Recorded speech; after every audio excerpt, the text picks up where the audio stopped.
Hey guys, how's it going? I'm the Duke of Italy, your favorite lo-fi music YouTuber, and welcome back to another review. Today we are covering Mr. Bungle's self-titled 1991 album. Now this was a request from a good friend of mine, and I would like to give a quick shout out to him. His name is Sterling, and he is the bassist and a multi-instrumentalist of the band The Sullivans. You can find them on Bandcamp, and I'll link them down below.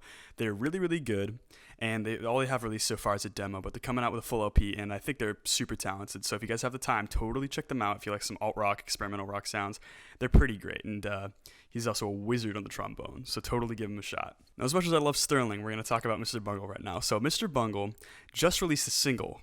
Now, this single is known as Raping Your Mind. Now, this was a sort of a re-release of a single they released from a demo way back, I think even before the 90s, and it's a thrash metal song, and it's actually pretty good because the way Mr. Bungle works is they will combine as many styles as possible, and we're going to really get into that with this album because that's probably one of its best strengths.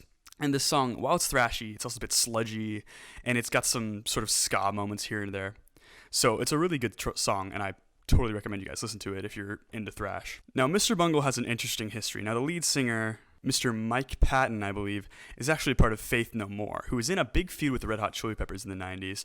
And this feud boiled pretty high, because essentially, they both kind of had a white guy rapping over funk style. And so basically, what elevated this a lot was that Mr. Bungle did a live concert, I think on Halloween one year, where they pretended to be the Red Hot Chili Peppers, and I think they pretended to die of heroin overdoses on stage to sort of mimic the Red Hot Chili Peppers, which, offensive, yes, but it was actually pretty hilarious. So, good on them for poking fun at the Red Hot Chili Peppers after Anthony Kiedis insulted them. And that's coming from someone who really loves Red Hot Chili Peppers too. So these guys are super wild, not quite Gigi Allen level, but you're going to see in their music it is about that wild. Now, this album is a little long at an hour and 13 minutes, but it's actually a little more consumable than you think because the A-side and the B-side both really come to a full close. And I think the pacing of this album and the structure is done really well. I was only bored like once or twice. So I think that's enough about the album as a whole. Let's get into the track list to really show you how it all works. So the first song is known as Quote Unquote, aka Travolta, and it's about John Travolta, which that's kind of hilarious.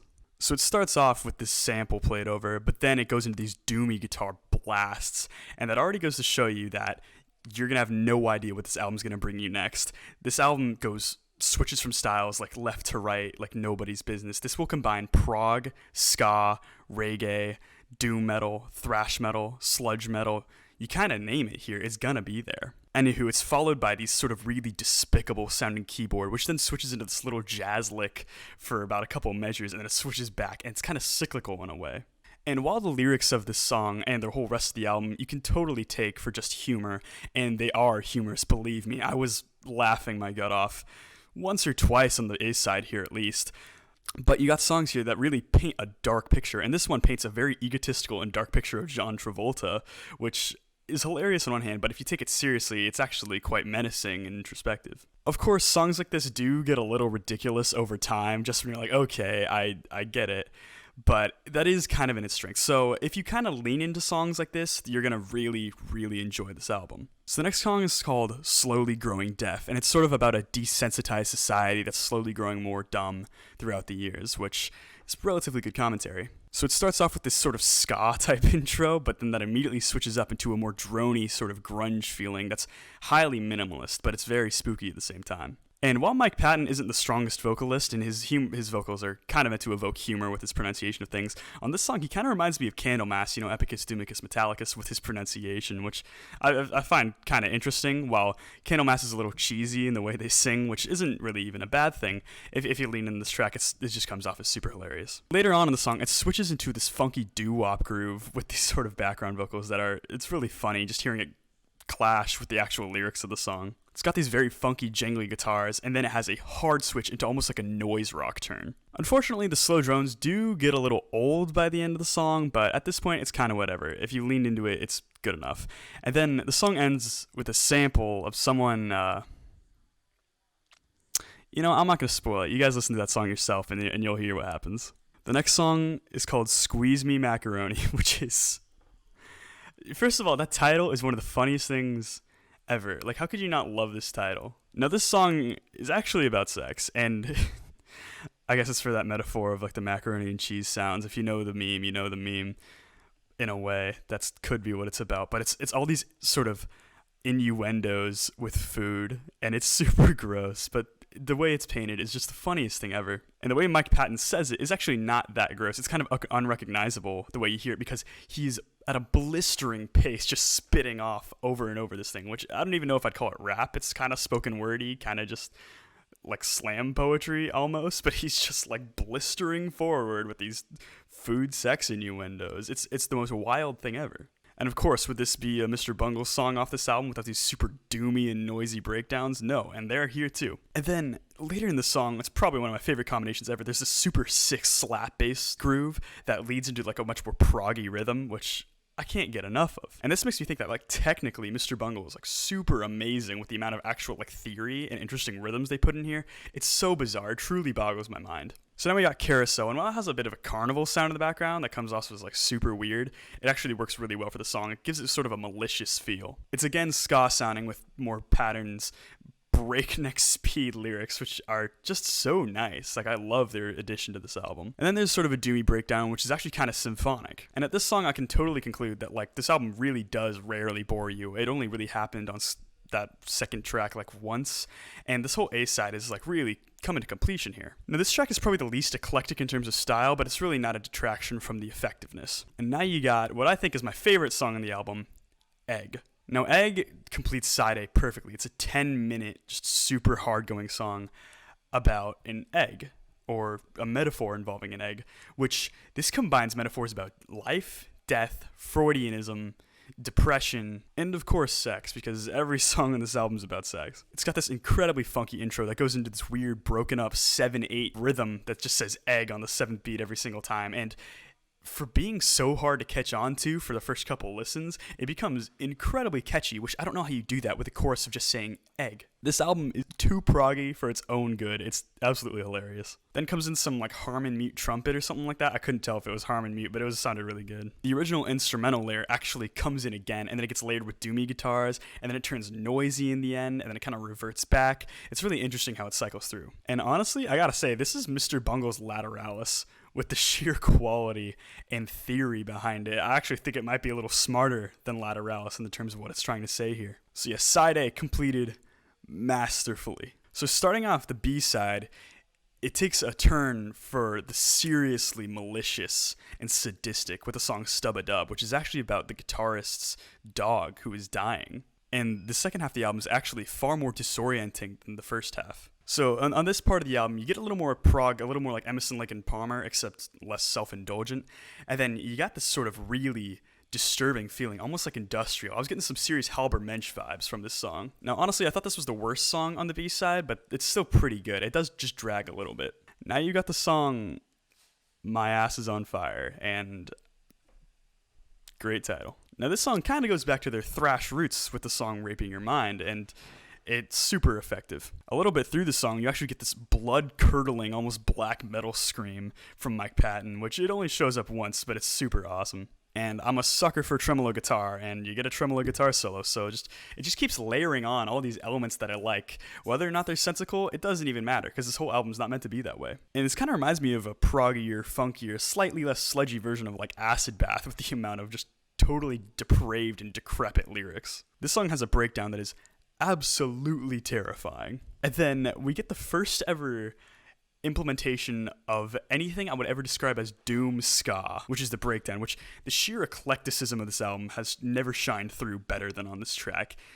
Amazing. This track truly left me stunned. Now we reach the track The Girls of Porn, and this song, as much as I mentioned Red Hot Chili Peppers before, this song has like this like sort of like jangly guitar lick, which really reminds me of sort of Blood Sugar era Red Hot Chili Peppers. And now where Red Hot Chili Peppers, they get kind of depraved on that album, which is kind of on purpose. Like you got songs like Suck My Kiss, Blood Sugar, etc. that are meant to be hypersexual. This song is as depraved as it can possibly get. And it might be a commentary on the porn industry. I can't really tell, where he's got these sort of like super wretched vocals where you hear him inhaling and it sounds like he's going to literally vomit from the words that he's saying, and they're just throwing out all these pornography genres, and it really shows how like disgusting it can be. I don't even know if the most depraved person can listen to that without cringing inside.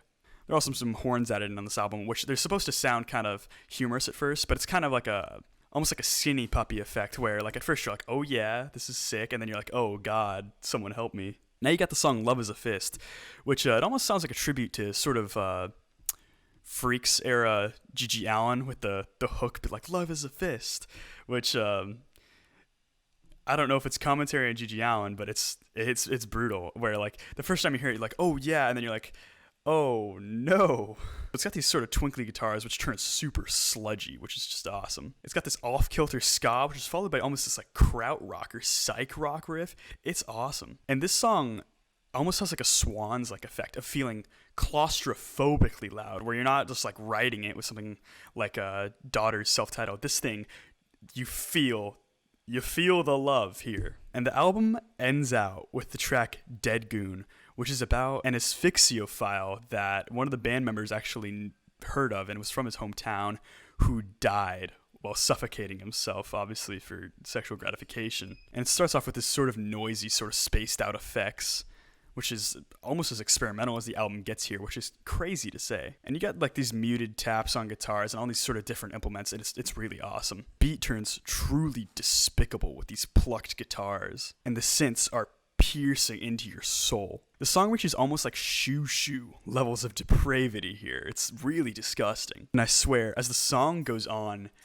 and since it's from the perspective of the man suffocating himself, the song slows down and it almost like imitates his heart rate as he's suffocating to death. It speeds up a lot and then it just sort of slows as it's like coming to terms with it.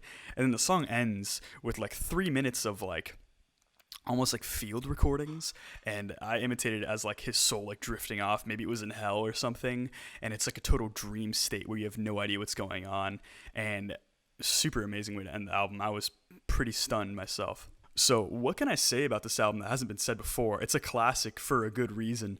It's truly awesome, and if you get through this without like truly listening to it, you will be like mortified with the effect on you. I remember the first time I listened to it, I had to pause it like twice. It's insane how eclectic it gets, from the levels of experimentation with music, and from the times where I'm busting out laughing to the times I'm seriously cringing on the B-sides. It's kind of nuts with how just wild this album goes. And as much as people like the albums like California, I really was much a bigger fan of this one because I think it's the prog elements, which I'm a sucker for prog.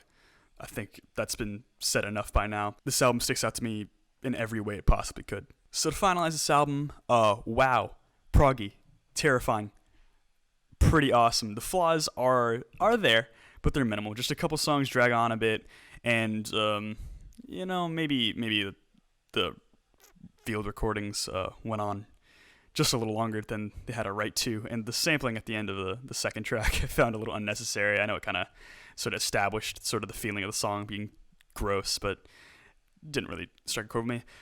So yeah, pretty awesome album. If you're into industrial, actually give this a shot. It's not that industrial, but the feeling is totally there.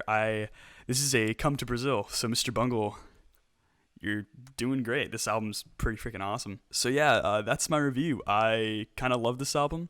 Thought it was great. I hope you guys can listen to it, unless you don't want to. I totally understand if you'd hate this album, because like you really have to lean into it, but I personally loved it. So that's my review of Mr. Bungle. I will have probably a couple more music reviews because I'm going off to college before I maybe switch to another chart, something a little bigger.